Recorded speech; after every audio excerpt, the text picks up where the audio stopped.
ہوں کہ کوئی ڈیفالٹ کا خطرہ نہیں تھا ملک کو.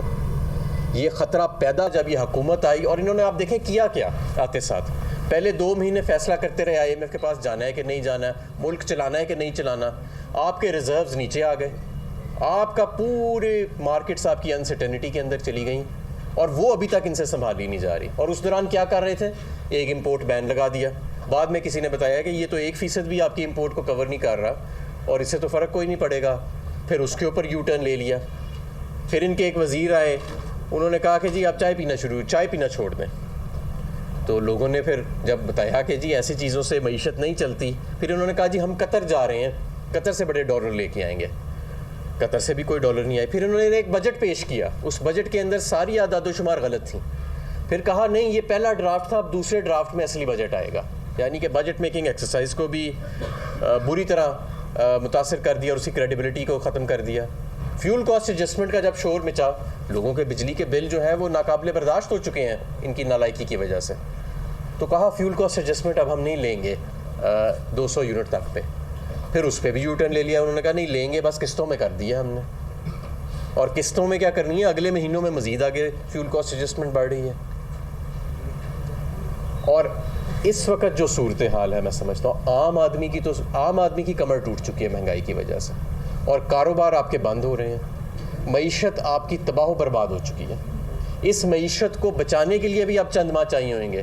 جو نئی حکومت آئے گی, یہ جو پچھلے 5 ماہ کے اندر انہوں نے ڈیمیج کیا ہے اس کو سنبھالنے کے لیے بھی 5 ماہ ڈیمیج ہوئے ہیں, اس کو سنبھالنے کے لیے بھی اب وقت چاہیے ہوئے گا.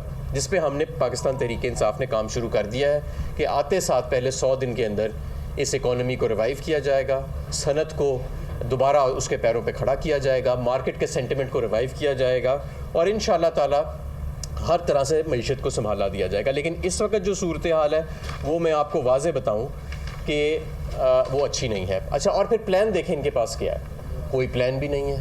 ان کے جو وزراء ہیں وہ آتے ہیں اور اداکاری شروع کر دیتے ہیں پریس کانفرنس کے اندر. جب تحریک انصاف آئی تھی ہم نے قوم کو بتایا کہ یہ صورتحال ہے, 1-1.5 سال لگے گا, اس کے بعد ہم ایکسپورٹس بڑھائیں گے, اس کے بعد آپ کی صنعت بڑھے گی. ہم نے IG سیپ کیا, IG سیپ ماڈل امپلیمنٹ کیا, ہم نے انڈسٹریل پیکیجز دیے انرجی کے اندر تاکہ صنعتوں کی بجلی سستی ہو. IPPs کو ہم نے ری نیگوشیٹ کیا, نارتھ ساؤتھ پائپ لائن کو ہم نے دوبارہ ریوائیو کیا. ہم روس گئے, سستا تیل ہم لانے والے تھے اور سستا ترین ہم نے LNG کی ایگریمنٹس کیے. اس ملک کو دوبارہ ری انڈسٹریلائزیشن کی طرف ہم لے کے گئے. ان کے وزراء جو ہیں ان سے کبھی میں آپ کو چیلنج کرتا ہوں کہ کسی ایک پریس کانفرنس میں یا کسی ایک میڈیا انٹریکشن میں انہوں نے کبھی کوئی پلان نہیں دیا کہ یہ جو معیشت ڈوب رہی ہے اس کو دوبارہ کیسے ریوائیو کرنا ہے, اس کو ریوائیو کرنے کا راستہ کیا ہے. بجلی اور گیس اس وقت عوام کے لیے مسئلہ بنا ہوا ہے. بجلی اور گیس کے وزیروں نے کبھی عوام کو یہ نہیں بتایا کہ لوڈ شیڈنگ کیسے ختم ہوئے گی. پہلے یہ آئی, انہوں نے کہا جی ہم 15 دن میں ختم کر دیں گے. وہ پرانی جو حکومت تھی اس نے 27 پاور پلانٹ مرمت نہیں کی ہے.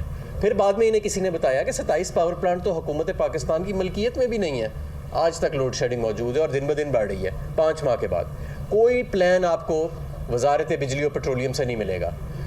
4 لوگ پیٹرولیم کی منسٹری چلا رہے ہیں, آپ کے ملک کی LNG کی ریکوائرمنٹس پوری نہیں ہو رہی. ہمیں کہتے تھے نیا LNG لگاؤ, ان کے دور میں جو پرانے LNG پلانٹس ہیں وہ خالی پڑے ہیں, بند پڑے ہیں. LNG ٹرمینلز ان یوٹیلائزڈ پڑے ہیں. بند پلانٹس کے اوپر جو ہے وہ کیپیسٹی پیمنٹس کی جا رہی ہے. اچھا, انڈسٹری اور کامرس کا وزیر کون ہے؟ 90% لوگوں کو یہ نہیں پتا کہ انڈسٹری اور کامرس کا وزیر کون ہے. انڈسٹری آپ کی تباہ ہو رہی ہے, ایکسپورٹ آپ کی نیچے جا رہی ہے. انڈسٹری کا وزیر کدھر ہے, کامرس کا وزیر کدھر ہے, ان کے نام کیا ہیں, یہ بھی لوگوں کو نہیں پتا.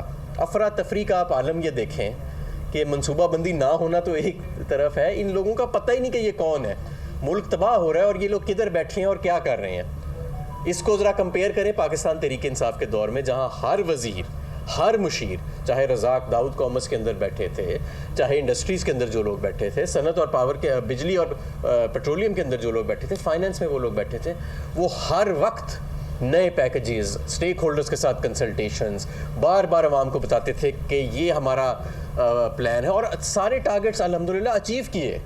بہترین ایکسپورٹ گروتھ پہ گئے, $32 ارب کی ایکسپورٹ لے کے گئے. LSM کو ہم 14%, 10% پہ چھوڑ کے گئے, اس کی سالانہ گروتھ کو ہم آپ کی معاشی ترقی کو 6% پہ چھوڑ کے گئے, جو اب تقریباً اس سال 0% کے قریب آنے والی ہے. ریزروز کو آپ کے ہائیسٹ لیول پہ ہم لے کے گئے.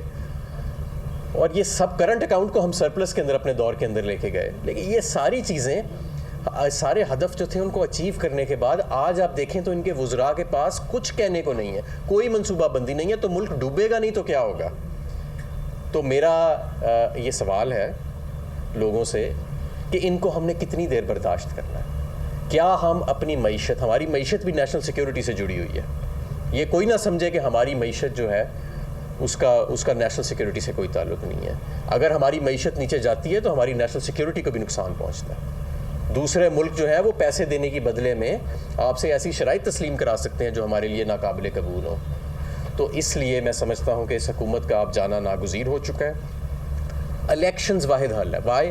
کیوں الیکشنز واحد حل ہے معیشت کے لیے؟ سینٹیمنٹ ٹرن ہوئے گا. اس وقت مارکیٹ کو اس حکومت پہ کوئی کانفیڈنس نہیں ہے. IMF خود کہہ رہا ہے کہ یہ کمزور حکومت ہے.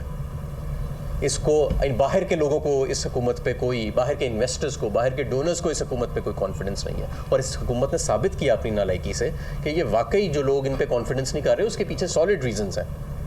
نئی حکومت آئے گی ایک نئے روڈ میپ کے ساتھ, 5 سال کا ان کے پاس رن وے ہوگا, اور وہ یہ جو 5 ماہ کے اندر نقصان پہنچا ہے اس کو بھی مرمت کریں گے اور ملک کو ڈیفالٹ کے دہانے سے واپس لے کے آئیں گے. اس کے علاوہ کوئی راستہ نہیں ہے.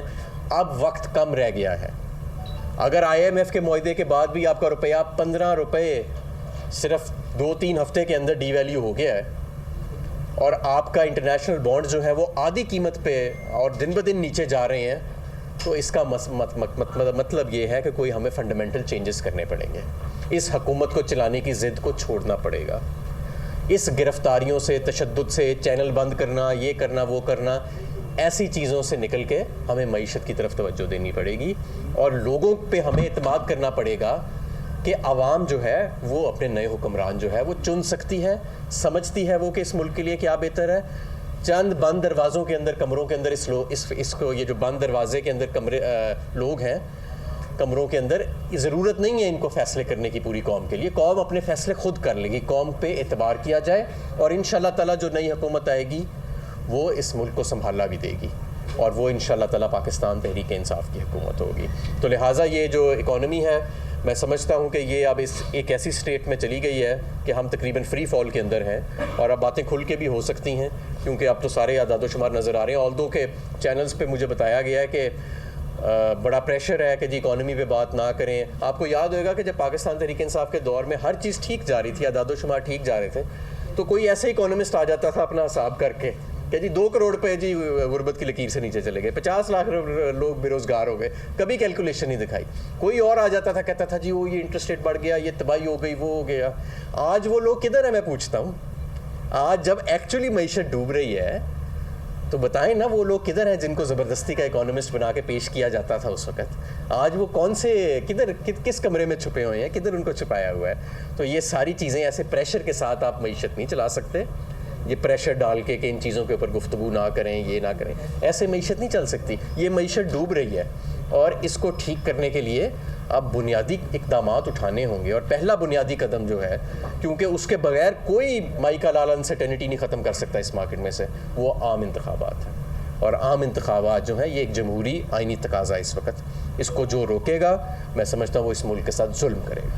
جی سوال یہ فرمائیے کہ عمران خان صاحب نے خانگی کی توسیع کی بھی بات کر دی, اور آدمی اور امریکہ کے ساتھ کوئی ٹینشن کوٹی والی بات نہیں. اب آپ کا تو بیانیہ ختم ہو گیا, آپ کس پہ سیاست کرنی ہے آپ؟ دیکھیں جی, بات یہ ہے کہ عمران خان صاحب نے ڈیفرمنٹ کی بات کی ہے, ایکسٹینشن کی نہیں بات کی. انہوں نے کہا نئی منتخب حکومت آ کے نئے آرمی چیف کا تعین کرے. میں سمجھتا ہوں اس میں کوئی ایسا ایکسٹینشن والی بات تو نہیں ہے, یہ تو ڈیفرمنٹ کی بات ہے. اور میں سمجھتا ہوں ایک جمہوری تقاضا ہے. اگر نئی حکومت آ رہی ہے 5 سال کے لیے تو اس کو یہ حق ہونا چاہیے کہ وہ کس آرمی چیف کے ساتھ کام کرنا چاہتی ہے, اور وہ جو ایگزسٹنگ لاٹ ہے اس میں سے آؤٹ گوئنگ گورنمنٹ کو, جو قابل نفرت گورنمنٹ ہے, اگر ہم اس کو کہیں کہ جی وہ انتخاب کر کے چلی جائے, تو یہ میں سمجھتا ہوں ادارے کے ساتھ بھی اور ملک کے ساتھ بھی زیادتی ہے. بتائیے گا اس وقت کھچڑی پکی ہوئی ہے, تقریباً تمام پارٹیز کی حکومت ہے اور معیشت تباہی کی طرف جا رہی ہے. یہ تباہی کی ذمہ داری اینڈ پہ کس کے سر پڑے گی, کون اس کا ذمہ دار ہوگا؟ دیکھیں, جو بھی اس سازش کے اندر ملوث رہے ہیں ظاہر ہے ذمہ داری تو ان کو لینی پڑے گی. ایک مراسلہ آتا ہے اور یہاں پہ منتخب حکومت کو گھر بھیج دیا جاتا ہے. بہترین اکنامک انڈیکیٹرز ہیں. کووڈ جیسی وبا کے اندر آپ کا ملک جو ہے وہ دنیا کے جو 3 بہترین پرفارمرز ہیں 200 میں سے ان کے اندر شمار ہوتا ہے.